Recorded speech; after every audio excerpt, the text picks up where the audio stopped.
school, right? I mean, if we look at ninjutsu itself, right? 3 types of ninja practitioners or ninja operatives, or not even operatives, right? 3 positions within a ninja family, right? Historically, right? So what most people think of as ninja, right, were these genin, right? Genin, low man, right?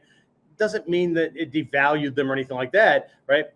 This was the name given to the field operatives. These are the guys that went out. They were like the James Bonds and all that, right? They're the ones that had all these skills that everybody's fantasizing about, right? You know, the ability to scale walls and use shuko and you know, whatever, right? Right? That's one, right? It's an important thing. It's an important place, right? And then we have this chunin, right? Middleman, right?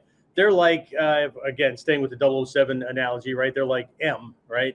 He's the guy that gets the orders or knows what the needs are, right? And how we're going to align or whatever, right? And then he decides which operatives he's going to use based on their skill sets and everything from language and whatever, right? Of course, you know, in the movies, he's always picking James Bond, but it's a James Bond movie for damn sake. Anyway, so but you shoot it, right? Whole different type of ninjutsu, right? Whole different type, right? The skill sets are vastly different. Does that mean that they don't, you know, how to use nipple taijutsu? They you know, aren't good with weapons? No, of course not, right? But not to the extent that the field operatives need it and use it, because they're not doing that kind of thing, right?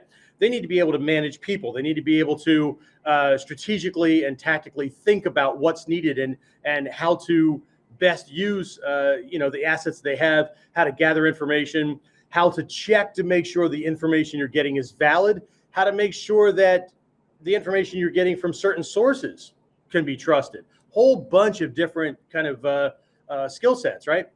So you know, it's different, right? And then of course there's this top person, right? The jonin, right? The high man. There's only one of them, right? Right. So you know, their idea, their whole thing is they're hiding in plain sight, right out in society, hobnobbing with the big wigs and all that kind of stuff, right? Whole different skill set, right? They've got to understand how to make money and establish wealth, reputation, all kinds of things, right? How to elicit information and gather kind of things in a way that nobody even thinks that that's their thing, right? So again, what most people have been convinced is ninjutsu is just one type, right? So there's that, right?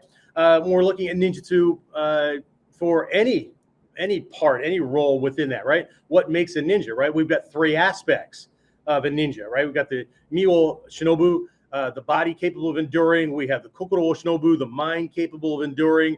And then we have the Shikiwo Shinobu, this insight, right? This inner perspective that's able to reconcile the natural laws between what's going on the inside or the microcosm and how that affects or what it looks like in a macrocosmic kind of thing, big picture kind of thing, right? So these